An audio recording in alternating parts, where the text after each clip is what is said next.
Hi friends, welcome to my channel. ఈరోజు video చాలా ఇంట్రెస్టింగ్గా ఉందండి. వీడియోని ఎక్కడ స్కిప్ చేయకుండా ఎండ్ వరకు చూసేయండి.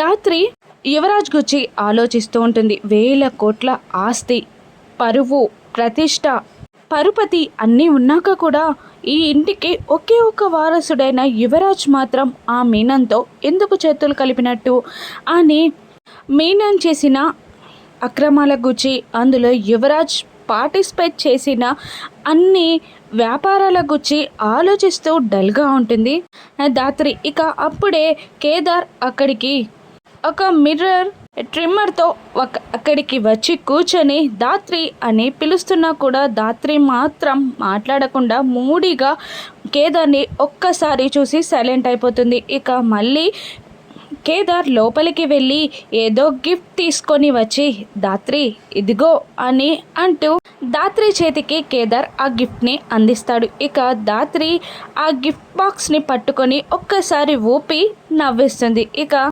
అమ్మయ్య ఇప్పటికైనా నవ్వేశావు అని కేదార్ ఊపిరి పీల్చుకుంటాడు. ఆ తర్వాత ఈ కాస్త మిర్రర్ పట్టుకోవా, నేను షేవింగ్ చేసుకుంటాను అని అంటూ అడుగుతుండగా అలాగే అంటుంది ధాత్రి. ఇక ధాత్రి మిర్రర్ పట్టుకొని కూర్చుండగా కేదార్ ట్రిమ్మర్తో షేవింగ్ చేస్తున్నట్టు ట్రై చేస్తూ ధాత్రినే కన్నార్పకుండా చూస్తూ ఉంటాడు. అప్పుడు ధాత్రి ఇక్కడ మిర్రర్ ఇక్కడ అని అంటూ ఉంటుంది. కానీ కేదార్ అలాగే అంటూ మళ్ళీ ఒకసారి షేవ్ చేసుకొని మళ్ళీ ధాత్రి వైపు చూస్తుంటాడు. ఇలా 4-5 టైమ్స్ రిపీట్ చేస్తుంది ధాత్రి.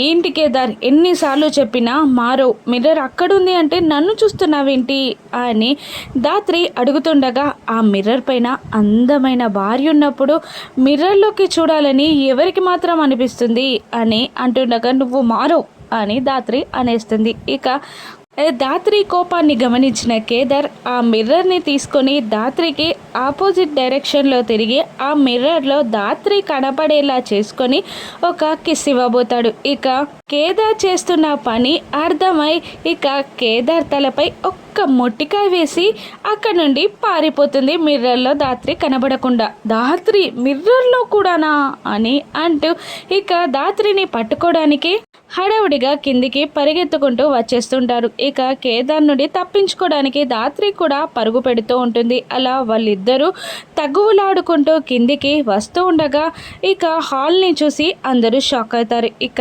అక్కడికి కమిషనర్ సత్యప్రసాద్ తన భార్య ఇంకా కొడుకుతో ఎంగేజ్మెంట్ షాపింగ్ చేయడానికి వచ్చేస్తాడు. ఇక వాళ్ళందరినీ చూసి ధాత్రి కేదార్లు కంగారు పడుతూ అక్కడే ఆగిపోతారు. వాళ్ళందరినీ చూసి కాస్త షాక్ అవుతారు. ఇక వాళ్ళ ఆనందాన్ని చూసి వైజయంతి, నిషి, యువరాజ్ మాత్రం తట్టుకోలేకపోతుంటే వాళ్ళని చూసి కౌశిక్కి మాత్రం ముసిముసిగా నవ్వుతూ ఉంటుంది. ఏంటే ఏమైంది అని నిషి అడుగుతుండగా ఏం లేదే అని ధాత్రి అంటుంటుంది. మరెందుకు అలా పరిగెత్తుకుంటూ వస్తున్నారు అని అంటుండగా ఊరికేనే అని ధాత్రి సమాధానం ఇస్తుంది. ఇక సత్యప్రసాద్ కౌశిక్ని ఇలా అంటుంటాడు, సారీ అమ్మా ఇంత తొందరగా వచ్చేసినందుకు, కానీ ఫంక్షన్కి టైం దగ్గర పడుతుంది కదా అందుకనే షాపింగ్కి వెళ్ళిపోదామని అనుకున్నాం అని అంటుండగా అయ్యో అంకుల్ పర్లేదు, ఒక 1/2 అవర్ టైం ఇవ్వండి అందరూ రెడీ అయ్యి వచ్చేస్తాం అని అంటుంటుంది కౌశికి. ఇక మళ్ళీ నిషి కౌశికిని ఇలా అంటుంటుంది, వదిన మన ఫ్యామిలీని మాత్రమే కదా వెళ్ళేది అని అంటుండగా అవును నిషి మన ఫ్యామిలీ మాత్రమే షాపింగ్కి వెళ్తుంది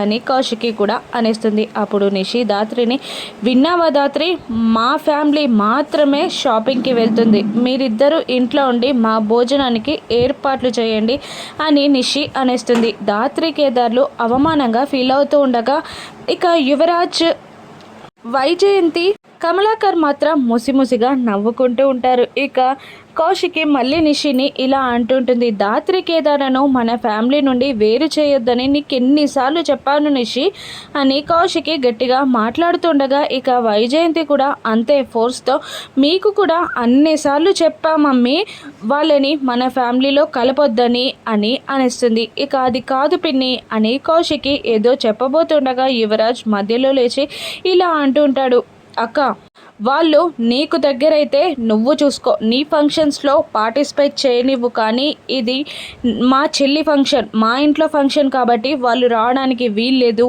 అని యువరాజ్ తేల్చి చెప్పేగానే కౌశికి సైలెంట్గా ఉంటుంది. అప్పుడు మాధురి ఇలా అనేస్తుంది, లేదు అన్నయ్య వదినలు నాకు కావలసిన వాళ్ళు, ఎవరు లేనప్పుడు నాకు తోడుగా నిలిచిన వాళ్ళు, నా వాళ్ళు, నాకు కష్టం వస్తే ముందుగా నిలబడే వాళ్ళు, నా అనుకున్న వాళ్ళు, నాకు నమ్మకం ఉన్న వాళ్ళు, నాపై ప్రేమ ఉన్న వాళ్ళు అని అంటూ ధాత్రి కేదార్లను పొగిడేస్తూ ఉంటుంది. ఇక కమలాకర్ మాధురి అని అంటూ ఉండగా ధాత్రి మాధురి దగ్గరికి వెళ్ళి మధు వద్దమ్మా అని అనేస్తారు. లేదు వదిన, మీరు నా వాళ్ళు, నా కోసం నిలిచిన వాళ్ళు, మీరంటే ఏంటో నాకు తెలుసు, మీరు ఖచ్చితంగా రావాల్సిందే అని మధు పట్టుపడుతుంది. అప్పుడు యువరాజ్ నిషి కూడా నువ్వు చిన్నపిల్లవి, నీకేం తెలీదు, సైలెంట్గా ఉండిపో అని అంటూ ఉండగా ఇక మాధురి వదిన నేను ఇలా మాట్లాడుతున్నానని తప్పుగా అనుకోకండి, నా అన్నయ్య వదిన రాకుంటే నేను షాపింగ్కి రాను అని తేల్చి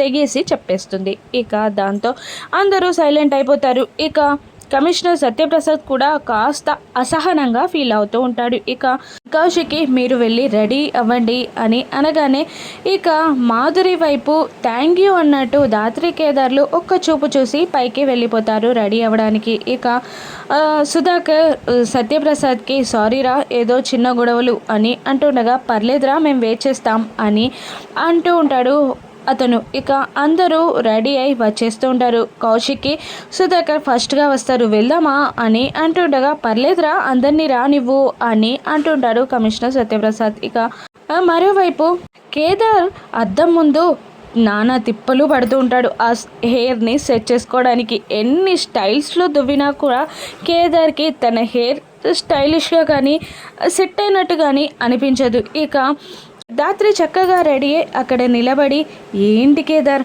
ఆ తలని దువ్విందే దువ్వుతున్నావు, ఇప్పటికీ 100 సార్లు దువ్వచ్చు నువ్వు అని అంటుండగా ఏం చేయమంటావు ధాత్రి అస్సలే సెట్ అవ్వట్లేదు అని అంటూ ఉంటాడు కేదార్. మీ మగవాళ్ళు కనుక ఇంకొకసారి ఆడవాళ్ళని గంటలు గంటలు అద్దం ముందు ఉంటారు అని అంటే మాత్రం మీ సంగతి చెప్తా అని ధాత్రి వార్నింగ్ ఇస్తుంటుంది. కానీ కేదార్ తన హెయిర్ని సెట్ చేసుకునే పనిలో పడిపోతూ ఉంటాడు. ఇక మళ్ళీ ఆగు కేదార్ అని అంటూ అక్కడున్న క్రీమ్ని తన చేతులకి అప్లై చేసుకొని కేదార్ హెయిర్పై అప్లై చేసి కాస్త నీట్గా దువ్వుతుంది.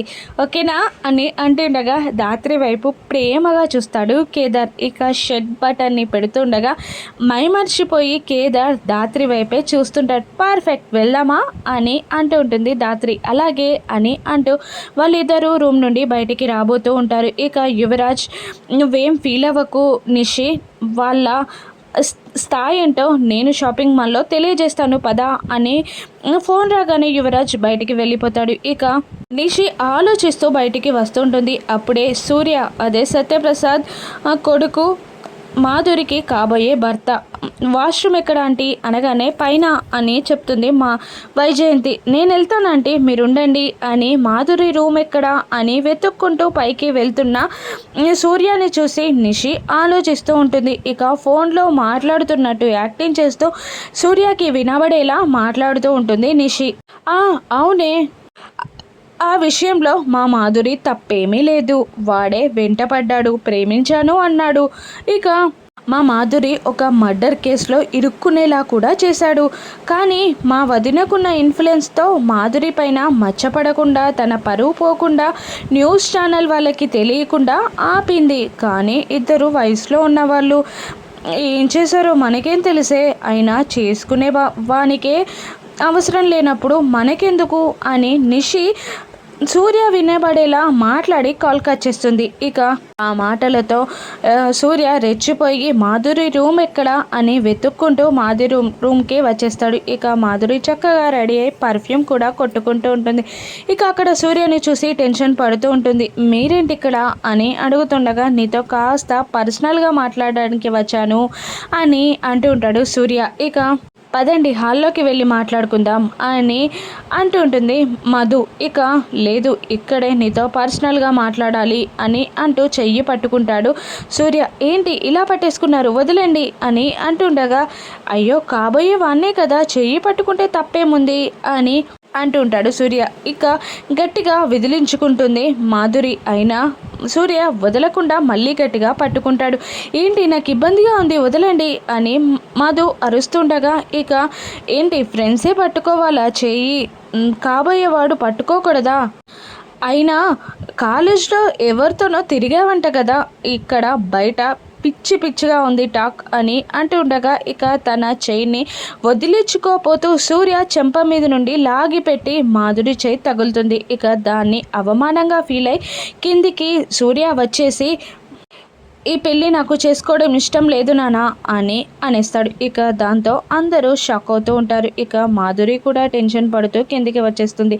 ఏమైంది అని కౌశికి అడుగుతుండగా సైలెంట్గా ఉండిపోతారు. ఇక దాత్రి వచ్చి ఏమైంది, ఎందుకు అలా మాట్లాడుతున్నారు అని అడుగుతుండగా మీ మాధురిని అడగండి అని సూర్య అనేస్తాడు. ఇక ఏమైంది బాస్ అని కేదార్ అడుగుతుండగా చేయాల్సిందంతా చేసి ఏమైంది అని అడుగుతున్నారా? మీ కూతురు మర్డర్ కేసులో ఇరుక్కుందని, ఎవరితోనో తిరిగిందని మాకు తెలియకుండా ఎందుకు నిజం దాచారు అనగానే అందరూ సైలెంట్ అయిపోతారు. అప్పుడు సూర్య మాటలకి అందరూ షాక్ అవుతూ ఉండగా దాత్రి ముందుకు వచ్చి చెప్పకూడదని చెప్పింది కాదు, ఆ విషయం చెప్పాల్సిన అవసరం లేదని చెప్పలేదు, మా మాధురి తప్పేమీ లేదు అందులో అని అంటూ ఉంటుంది దాత్రి. ఇక వైజయంతి కౌశికి సుధాకర్ కూడా అదే మాటని సూర్యకి చెప్తుండగా మరి అటువంటి అప్పుడు నిజం ఎందుకు దాచాలి అని అడుగుతూ ఉంటాడు. ఇక అందరూ సైలెంట్ అయిపోతూ ఉంటారు. మా మాధురి తప్పు చేయలేదు అని మాత్రమే అంటూ ఉంటారు. అప్పుడు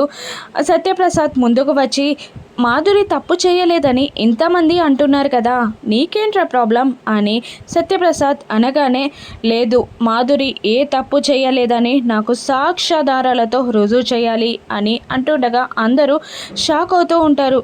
ఎలా రుజువు చేయాలి అని కమలాకర్ అంటూ ఉండగా మాధురికి టెస్ట్ చేయించాలి అని అనేస్తాడు సూర్య. దాంతో కోపంగా దాత్రి పిడికిలి బిగిస్తుంది. ఇక ఏం చేయనుంది, సూర్యాని లాగిపెట్టి ఒక్కటి కొట్టనుందా? మాధురిని అవమానించినందుకు ఈ దెబ్బతో పెళ్ళి క్యాన్సిల్ అయిపోతుందా? ఆ నింద దాత్రిపై పడనుందా? దాత్రి ఏం చేయనుందో రాను ఎపిసోడ్స్లో చూద్దాం. Thank you for watching.